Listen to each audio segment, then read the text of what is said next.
Kalabasa. Hirap nitong, paano ko nga ba ito aanohin? Ang hirap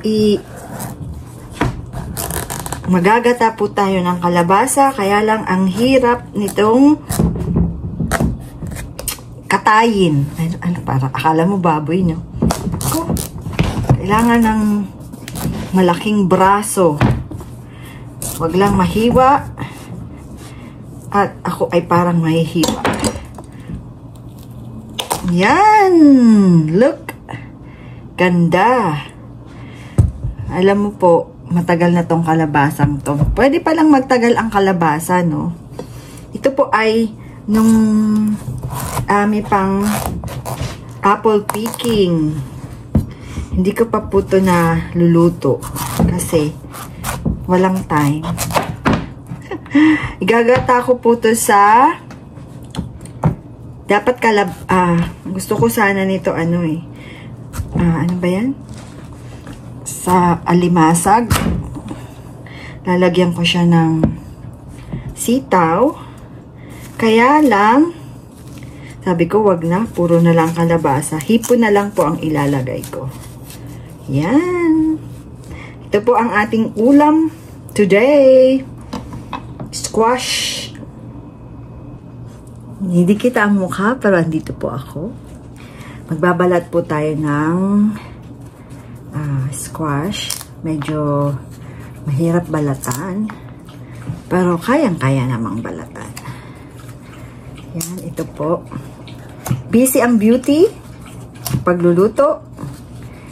Tapos mamaya may pupuntahan kaming birthday party ng isang family friend.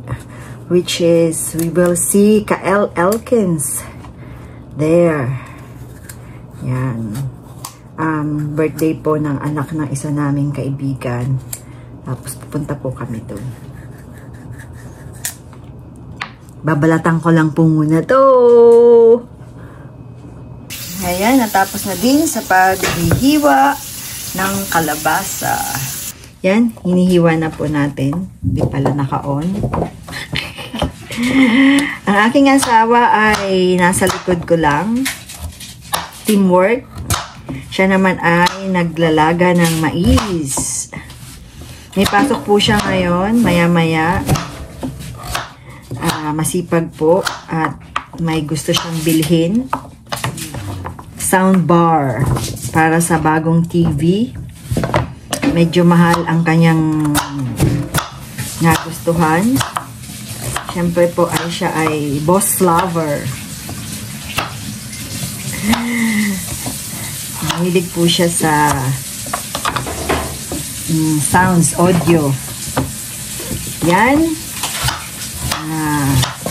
Abangan niyo po ang ating luto. Gata lang po to. Yan. Yan, mag-start na po tayo magluto. Mahirap maging vlogger. We have this, ito lang po ang ginagamit ko. Di po ako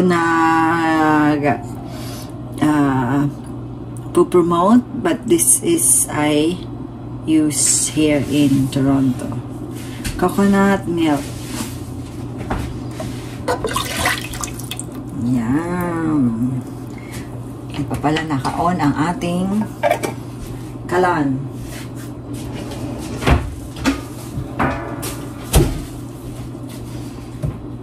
Yan. Siyempre,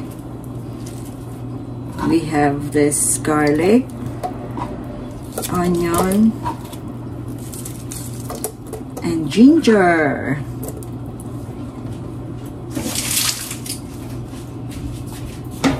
Ginataang kalabasa. Yan po ang ating recipe. Ulam for today. Nandito po ang, yan ang mais.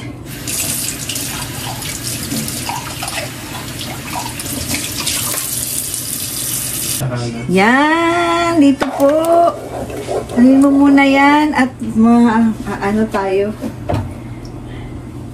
Hulog ko na po ito at medyo kumukulo na ang aking Yan.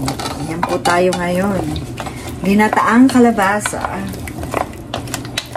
Yan. Ngayon ko pa lang po na iluto yan. Pero yan po yung binili namin nung na kami ay nag-apple picking.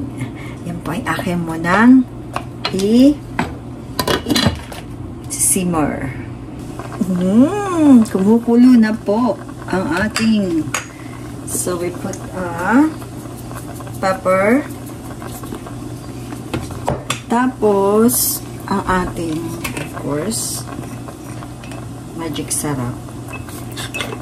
Para may magic. And salt. Tapos ihulog ko na po si hipon. Hindi ko po siya sinabay kasi yung asawa ko gusto niyan ay medyo durog-durog na yung nadudurog na po to. Ganyan ang gusto niya sa kalabasa. Kaya niluto ko muna ng lutong yung kalabasa. Pero hindi pa masyado. Lulutuin ko pa ng parang malambot siya. Saka ko ihuhulog yung shrimp. Yan, ako ay kumuha lang ng sili sa aking tanim. Di ba may tanim po ako dun sa bedroom namin? sa pasulang. Ang namumunga pa po siya. O, tingnan mo, kumuha ko ng 4. Yan. Tapos, of course, we'll put yan, ito na po ang ating hipon. Yan po. Yan. Ginataang kalabasa. With hipon. Yan. Ayan na po.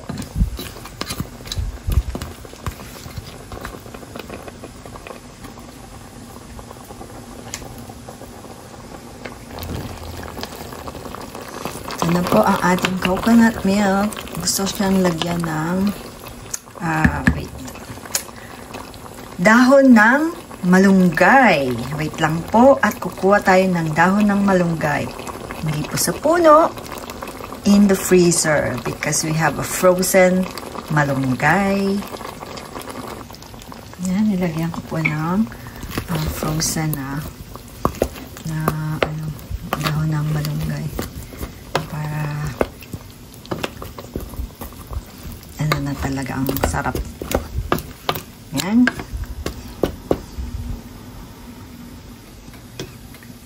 Ano po. Yan. We're done with our cooking. Thank you all for watching. And sana po nagustuhan nyo ang aking recipe for today. Which is alam ko lahat na nasa Pilipinas ay nakakaluto nito kasi they have everything. Kami, yung namin is like sa dilata lang yung coconut milk. Yung malunggay is frozen, but still, if you wanna cook like ginataan like this, pero makagawa mo ng paraan here in Canada. Yan, thank you for watching, and please like and subscribe. Bye! Have a nice day, everyone!